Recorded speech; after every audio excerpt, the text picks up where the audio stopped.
ఆదిలాబాద్ జిల్లా కేంద్రంలో రామ్లీలా మైదానంలో ఈ నెల 6వ తేదీన నిర్వహించనున్న బిఆర్ అంబేద్కర్ మనవడు ప్రకాష్ అంబేద్కర్ బహిరంగ సభను విజయవంతం చేయాలని తుడుంతెప్ప జిల్లా అధ్యక్షులు గోడం గణేష్ పిలుపునిచ్చారు. స్థానిక ప్రెస్ క్లబ్లో ఏర్పాటు చేసిన మీడియా సమావేశంలో నాయకులతో కలిసి ఆయన మాట్లాడారు.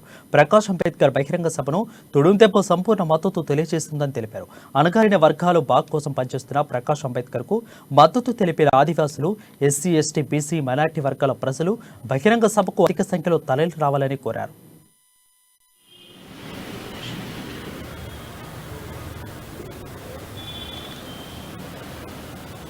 ఆరో తారీఖు నాడు భారత రాజ్యాంగ నిర్మాత అయినటువంటి బాబాసాహెబ్ అంబేద్కర్ యొక్క మనవడు ప్రకాష్ అంబేద్కర్ గారు ఆదిలాబాద్ జిల్లా కేంద్రంలో రామ్లీలా మైదానంలో భారీ బహిరంగ సభను ఏర్పాటు చేయడం జరిగింది. దీనికి ముఖ్య అతిథిగా ప్రకాష్ అంబేద్కర్ యొక్క మనవడు వస్తున్నాడు. కాబట్టి దీనికి SC, ST, BC, OBC, minority వర్గాల ప్రజలందరూ కూడా భారీ ఎత్తున తరలి వచ్చి ఈ యొక్క సభను విజయవంతం చేయాలని చెప్పేసి ఆదివాసీ హక్కుల పోరాట సమితి తుడుందెబ్బ జిల్లా